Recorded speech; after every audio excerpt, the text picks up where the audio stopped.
Crafted Books presents Best Laid Plans by Gwen Florio, narrated by Vivian Laney.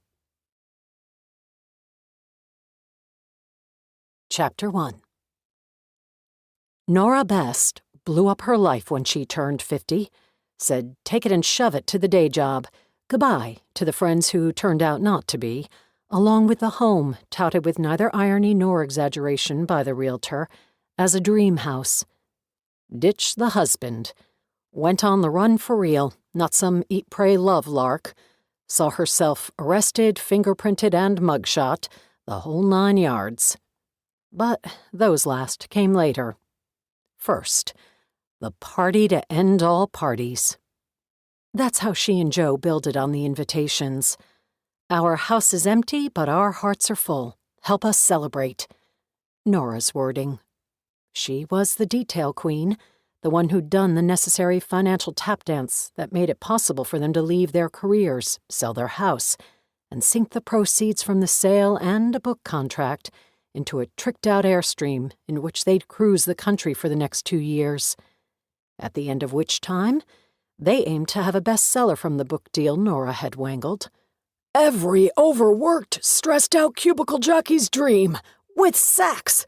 A whole new travel genre, her agent chirruped in an email, another in a series so relentlessly exclamation-pointed that her actual speaking voice, all ball-busting gravel, never ceased to startle. She'd been hounding Nora for a follow-up to her first book, Do It Daily, a treatise on the benefits of sex, lots and lots of it, 6 days a week minimum, because even God rested, with one spouse. Despite its provocative premise, book sales had proved disappointing. Apparently nobody, not even the evangelical crowd, was interested in having that much sex with his or her spouse. Her agent blamed polyamory. "It's all the rage now. Maybe we should have said spouses, plural," she groused, hinting at a sequel, bait Nora refused to take. Escape, though. What about that? "It's the new fantasy," her agent had agreed with reawakened enthusiasm. "People would rather run away than fuck, but be sure you put some of that in the book, too." Now it was time. The Airstream crouched in the driveway, hitched to a chrome-laden, black, double-cab pickup that farted testosterone whenever Joe stomped the gas. The truck, its side panels flared to accommodate dual fuel tanks, had been Joe's one contribution to the entire enterprise. She'd stood aghast when he tossed her the keys. "I thought we agreed on a Land Cruiser." "I went for the cowboy Cadillac." He slapped its flank, as though he'd just dismounted after a long day on a dusty trail. Standing there in his boat shoes and khakis, collar turned up on his polo shirt, for God's sake. She pinched the keys between thumb and forefinger, held them away from her. A Chevy. No one she knew drove an American vehicle. But Joe could have his truck. The Airstream was her baby. The sounds of the backyard party faded as she slipped around the front of the house. Before her, the trailer gleamed like a promise, catching the day's last light.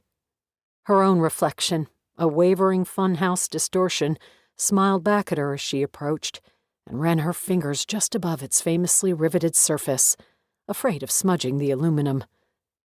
"It's beautiful."